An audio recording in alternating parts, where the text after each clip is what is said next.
This recipe is brought to you by Food Scientist. United king के मशहूर beef समोसे की रेसिपी बनाना बताएंगे आपको आज। ये लाहौरी समोसों की तरह बहुत ही स्पाइसी नहीं होते, बल्कि इनका बहुत ही मीठी फ्लेवर होता है। ज़्यादा मसालों का भी इसमें इस्तेमाल नहीं होता, ना ही ये फैसलाबाद के समोसों की तरह बहुत बड़े साइज़ के होते हैं। अब भला कराची वालों की खुराक का फैसलाबादियों से क्या मुकाबला। आपको सुनकर शायद हैरानी होगी कि समोसा एक्चुअली मिडल ईस्ट से ओरिजिनेट हुआ और वहाँ उनको समबोसा कहा जाता है। आज से तकरीबन 800 साल पहले अरबी ताजरों ने समोसा इंडियन सब कॉन्टिनेंट में इंट्रोड्यूस किया और ये मुग़लों के दस्तरख्वान का एक बहुत अहम हिस्सा बन गया। यूनाइटेड किंग के समोसों की मकबूलियत कराची में इतनी बढ़ गई है कि अगर आप रमज़ान में उनकी बेकरी पहुंच जाएं तो रश देखकर आप शायद ये समझ बैठेंगे कि वो मुफ्त समोसे दे रहे हैं। अब हम तो ये लंबी लंबी लाइनें लगाने से रहे, तो हम इसको घर पर ही बना लेते हैं। आए चलें इसके इंग्रेडिएंट्स देखते हैं। बीफ समोसा बनाने के लिए आपको बीफ का कीमा चाहिए होगा, हाथ का कुटा हुआ। वो लोग भी ज़्यादा बारीक कीमा यूज़ नहीं करते और ना ही हम करेंगे। याद रहे कि ये बिल्कुल चर्बी से पाक कीमा होगा। इसकी फिलिंग में किसी भी किस्म की चिकनाई या ऑयल का इस्तेमाल नहीं होगा। समोसा ऑलरेडी डीप फ्राइड होता है और अगर इसकी फिलिंग में भी ऑयल या चर्बी हुई तो ये बहुत ग्रीसी हो जाएगा। इसीलिए इसकी फिलिंग में किसी किस्म की चिकनाई या ऑयल का इस्तेमाल नहीं होता। जो सूखे मसाले इस कीमे में डलेंगे वो ये हैं: नमक, ज़ीरा पाउडर और धनिया पाउडर, पिसी लाल मिर्च और कुटी हुई लाल मिर्च।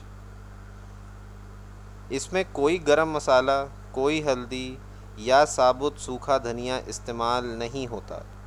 जो लोग ख़राब क्वालिटी का कीमा इस्तेमाल करते हैं वो गरम मसाला और धनिया और हल्दी डालकर गोश्त की बू को मार देते हैं। हम चूँकि अच्छे अज्जा का इस्तेमाल कर रहे हैं तो हम मीट के फ्लेवर को एनहांस करेंगे, ना कि उसको छुपाएंगे। इसमें साथ ही साथ बारीक कुतरा हुआ लहसुन और अदरक भी डलेगा।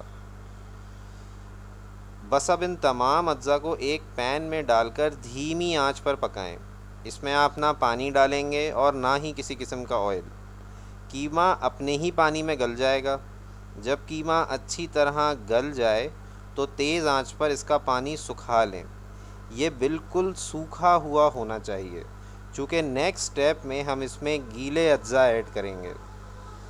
ज़्यादा पानी वाली फिलिंग भी समोसे के लिए अच्छी नहीं होती। आपके समोसे बहुत सॉगी हो जाएंगे, तो इस स्टेज पर आप कीमा बिल्कुल सूखा इस्तेमाल करेंगे। अब वक्त है कि कीमे में तमाम गीले अज्जा ऐड कर दिए जाएं। ये सब कच्चे ही कीमे में डाले जाते हैं, इनको पीस कर कीमे में मिलाया जाता है। तो आए देखते हैं इसके लिए कौन से अज्जा दरकार हैं। आपको इसके लिए हरी मिर्च चाहिए होगी, हरा धनिया चाहिए होगा और प्याज चाहिए होगी। प्याज की खासी मिकदार इस रेसिपी में इस्तेमाल होती है। ये कीमे की फिलिंग को जूसी बनाती है। बिल्कुल बारीक चॉप करके प्याज को एक मलमल के कपड़े में रख कर इसका आधा पानी निकाल देना है। थोड़ी सूखी सूखी प्याज डलती है इसमें। अब अगर मलमल का कपड़ा ना हो तो क्या करें। मेरे YouTube सब्सक्राइबर्स तो बहुत अच्छी तरह जानते हैं कि मैं इसमें क्या मशवरा देता हूँ। आपको अगर समझ नहीं आया तो YouTube पर मेरी बंस रोड की दही बड़े की रेसिपी ज़रूर देखिएगा। यह हमारी फूड साइंटिस्ट फैमिली का एक इनसाइड जोक है। हरा धनिया और हरी मिर्च भी बारीक चॉप कर लीजिएगा और इसका पानी आप नहीं निकालेंगे, इसको पानी समेत ही इस्तेमाल करेंगे कीमे में। जब आपका कीमा ठंडा होकर रूम टेम्परेचर पे आ जाए तो आप इसमें सारा हरा मसाला और प्याज मिलाकर 1 घंटे के लिए फ्रिज में रख देंगे, रेस्ट देने के लिए। गरम कीमे में अगर आपने हरा मसाला मिलाया तो सब्ज़ी अपना पानी छोड़ देगी। सब्ज़ियों के पानी छोड़ने की वजह कीमे में मौजूद रेजिडुअल हीट से होती है। सब्ज़ियां बेसिकली गरम कीमे में जब जाती हैं तो सब्ज़ियां थोड़ी पक जाती हैं और अपना पानी छोड़ देती हैं। अच्छा, ठंडे कीमे में भी जब आप तमाम गीले अज्जा ऐड करेंगे तब भी सब्ज़ी अपना पानी छोड़ेगी। अच्छा, ये अमल जो होता है वो कीमे की रेजिडुअल हीट की वजह से नहीं, बल्कि कीमे में मौजूद नमक की वजह से होता है। इस अमल को ऑस्मोसिस कहते हैं।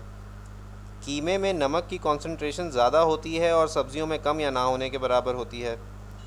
जब सब्जियों का पानी सब्ज़ी की मेम्ब्रेन को पार करके कीमे में घुस जाता है तो उस अमल को ऑस्मोसिस कहते हैं।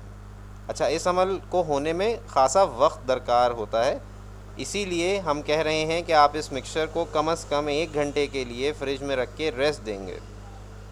इस अमल से होगा ये कि जो प्याज और हरा मसाला अपना पानी छोड़ेगा वो कीमा अपने अंदर जज़्ब कर लेगा और आपकी फिलिंग जो है वो एक जान होकर कीमे के समोसे बनाने के लिए तैयार हो जाएगी।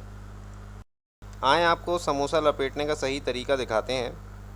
समोसा ना तो राइट एंगल ट्रायंगल होता है और ना ही आइसोसेलेस ट्रायंगल होता है, बल्कि ये एक इक्विलैटरल ट्रायंगल होता है जिसकी तमाम साइड्स बराबर होती हैं। अब आपसे अगर इक्विलैटरल ट्रायंगल ना बन रहा हो तो फिर आप बस ट्रायंगल बनाने की ही कोशिश कीजिएगा। जो समोसे की रोटी हम यहाँ इस्तेमाल कर रहे हैं उसकी रेसिपी हम ऑलरेडी अपने यूट्यूब चैनल पर अपलोड कर चुके हैं। अगर आपने नहीं देखी तो मेरे यूट्यूब चैनल का रुख कीजिए। यूट्यूब पर फूड साइंटिस्ट के नाम से आपको आराम से मिल जाएगी। इसी तरह जो हम फूड ग्रेड वाइट ग्लू यहाँ इस्तेमाल कर रहे हैं उसकी रेसिपी भी मैं यूट्यूब पर अपलोड कर चुका हूँ। आम तौर से मैंने देखा है कि डोमेस्टिक कुक्स जो हैं वो कच्चे आटे को पानी में घोल कर यहाँ पे अपनी समोसे की पट्टियों को चिपकाने के लिए इस्तेमाल करते हैं। उससे समोसे की पट्टी चिपक तो जाती है मगर जब वो पकती है तो वो फूल जाती है और समोसे की फिनिश और फाइनल लुक ख़राब कर देती है। तो बराए मेहरबानी मेरी फूड ग्रेड वाइट ग्लू की रेसिपी ज़रूर देखिएगा, आपके समोसे बहुत खूबसूरत तैयार होंगे। उम्मीद करता हूँ कि ये रेसिपी आपको पसंद आई होगी। इस जैसी मज़ीद रेसिपीज़ के लिए मेरे यूट्यूब चैनल पर आएँ। यूट्यूब पर फूड साइंटिस्ट के नाम से आपको आराम से मिल जाएगा। Thank you so much for your time. Ramzan करीम। Food scientist signing of.